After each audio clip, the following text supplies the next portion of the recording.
باطلا. لانه البعض يا سي اسماعيل مش بالضروره انتهى انه الناس هذو اللي مسلحين انهم يلعبوا دور سلبي في المجتمع، انهم السلاح ما عندهمش مسؤوليه استعمال السلاح، يعني حامل السلاح نتاعو مجرد ما يتعارك مع شخص معين يجبد سلاح. نو كتكلمني كلي شغل انا باندي. لا انا نكلمك، انا قلت مش بالضروره انت المقصود. اسمح لي انا قلت لك باللي وزيد نقول لك دروك كل واحد مسؤول عن استعمال سلاحه. سلاح ما يستعملش ضد واحد مدني، ضد واحد مسالم. السلاح يستعمل ضد الارهابيين وضد واحد اللي يجي يقتلك لانه عنده ماكله اخرى في الهموم هذه نحكيو عليها. كل واحد مسؤول على السلاح نتاع على استعمال السلاح نتاعو. كل واحد يلقى الجزاء نتاعو اذا كان استعمل السلاح نتاعو في غير محله. نعم. ولكن انا استعملت سلاحي ما استعملته هذا الله غالب، هذا كنت ضرب معاه، ولكن في الهراء عند في الجبال هكذا استعمل سلاحي في موضعه، لاني السيد اللي راه مقابل لي ليك ويتير كيما انا اذا كان شافني يقتلني وعلى هنا ثاني ما نقتلوش. وضع مختلف هذاك. نعم هذا هو. مي انا ولا المسلحين هذو ما لازمش يتورطوا في الامور كيما هذه. كل واحد مسؤول على استعمال السلاح نتاعو. درك الا واحد مش معروف مش كذا مش حاجه اخرى، مي واحد كيما انا ولا اللي يشبهني انا او الامور تختلف. نعم. انا كل ارهابي نتاع الجزائر يعرفوني، حتى في الخارج يعرفوني. فهمت كيفاه؟ وكيفاش تخليني نمشي بلا سلاح انا درك يجي يقتلني في الطريق؟ لا. ايوه. وهكذا الا ما قتلنيش، اذا ما قاسنيش نقتلو انا. اذا كان سبقني الله غالب. نعم. هذا ما كان.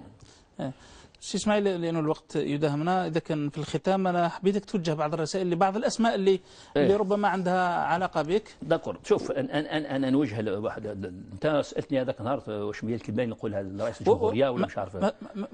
خليني نذكر لك بعض الاسماء اللي توجه لها رساله في جمله. ايت احمد واش تقول؟ قبل ما نوجه رساله راحت عليا كلمه قبيل حبيت ان نصلحها درك قبل ما نجاوبك بدقيقه اذا كان سامح. نعم تفضل. صح. اللي نسمع بعض الناس ولد عميروش وجماعه يقولوا عبد الرحمن ميراه كوماندا مراش كولونيل. كثير من الناس يقولوا هذا الكلام هذا.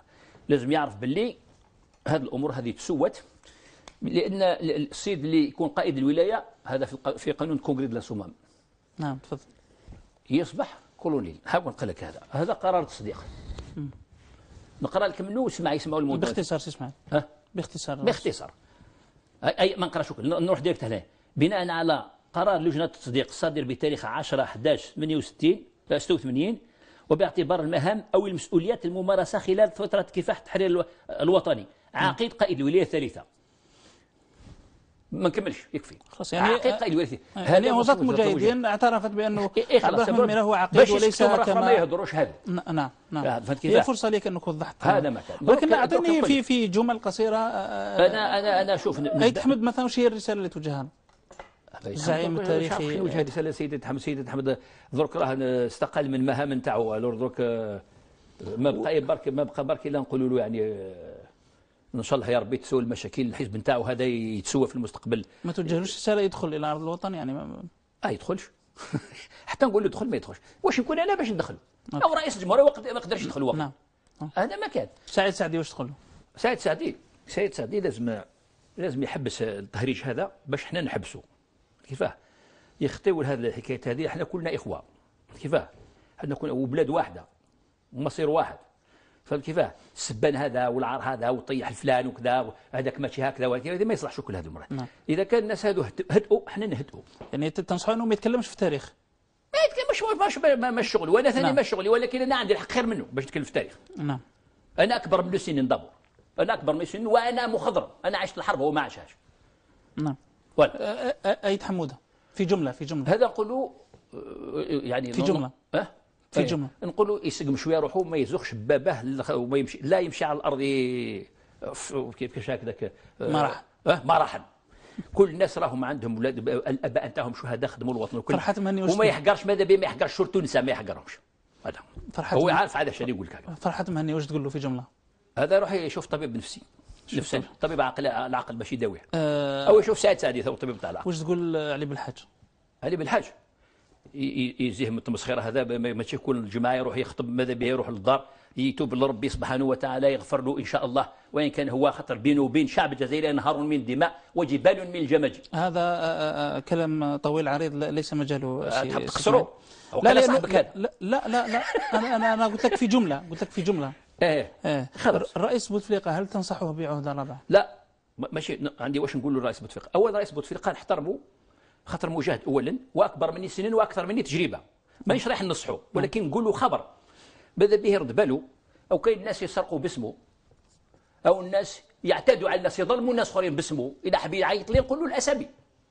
كيفاه اي امور صايره بزاف باسمه وباسم اقاربه. واش تنصحوا انه يرد باله يخرج سيف الحجاج اللي يتكلم عليه؟ نعم انه يستخرج سيف الحجاج. يسخط سيف الحجاج ولا رشاش والدجاج مش عارف هذا براسه، ولكن دوك لازم يشوف الخدمه هذه يرد باله، لان الناس معلم دوك انت لما تكون رئيس انا نفسد باسمك انت كيفاه لازم تعاقبني. فهمت كيفاه؟ في رايك انه الفساد في وقت بوتفليقه في عهده كاين بوتفليقه ناس خلاو البلاد الرشوات والله ما تحكمهم الرشوات بطرق قانونيه. نعم. والتسلط وكذا كي تقول يقول لك الرئيس يعيط لي نقول له الاسد هذا ماك. اسماعيل للاسف الوقت انتهى، الحديث معك ذو شجون يعني ممكن لا ينتهي لو حلقات وحلقات. خدتنا اليوم.